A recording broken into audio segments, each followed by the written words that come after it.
2008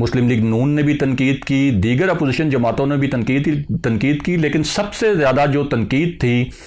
وہ تھی Peoples party کی جانب سے، اور اس کی وجہ یہ تھی کہ جو محترمہ بے نظیر بھٹو کا قتل ہوا تھا، اس حوالے سے پیپلز پارٹی کا یہ الزام ہے کہ محترمہ بے نظیر بھٹو کے قتل کا جو مبینہ پلاٹ تھا، یعنی وہ جو ساری کنٹروورسی اس کے گرد گھومتی ہے، اس میں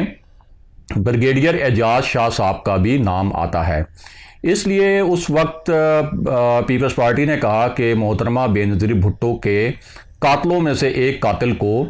وفاقی وزیر داخلہ بنا دیا گیا ہے۔ اس کے علاوہ بریگیڈیئر اعجاز شاہ صاحب نے ابھی ریسنٹلی ایک اور بہت ہی متنازعہ قسم کا بیان دیا، اور یہ ایک ایسا بیان تھا جس کے اوپر بعد میں خود حکومتی رہنماؤں نے بھی، کچھ حکومتی رہنماؤں نے مذمت کی اور کچھ حکومتی رہنماؤں نے اس بیان پر معذرت کی۔ یہ بیان اس حوالے سے تھا کہ انہوں نے یہ کہا کہ اے این پی کے جو رہنماؤں پر حملے ہوئے طالبان کے، جن میں اے این پی کے رہنما شہید ہوئے، وہ حملے اس وجہ سے ہوئے کہ اے این پی کی پالیسیاں ایسی تھیں، یعنی انہوں نے طالبان کے حملوں میں شہید ہونے والے اے این پی کے جو رہنما تھے،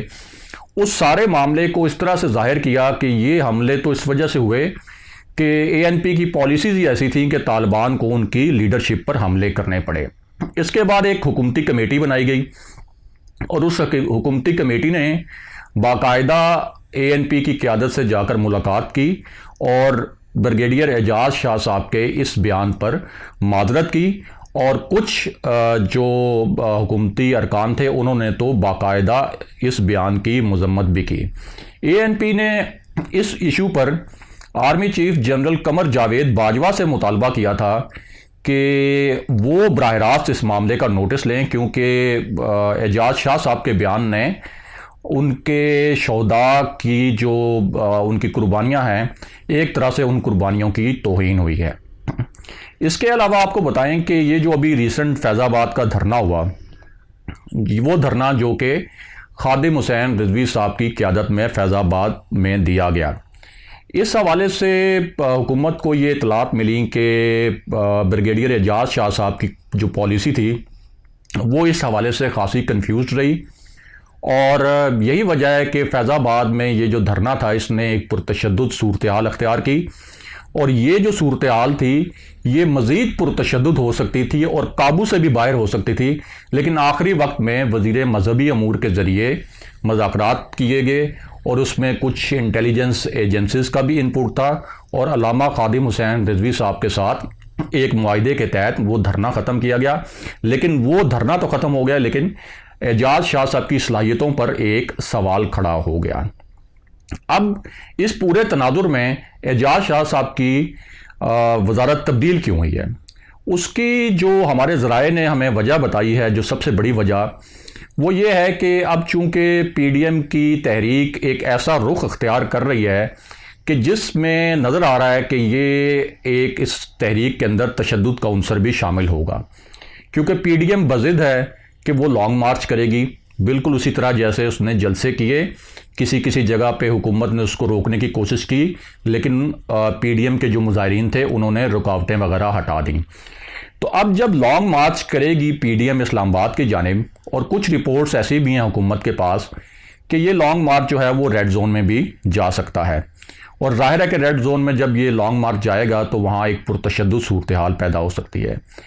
اب حکومت اگر ان مظاہرین کو روکنے کی کوشش کرتی ہے تو اس دوران جو پاکستان کے سول قانون نافذ کرنے والے ادارے ہیں، یعنی پولیس اور جو دیگر سول ایجنسیاں ہیں، ان کے اور مظاہرین کے درمیان ایک تصادم کی صورتحال بھی پیدا ہو سکتی ہے، ایک تشدد کی صورتحال بھی پیدا ہو سکتی ہے،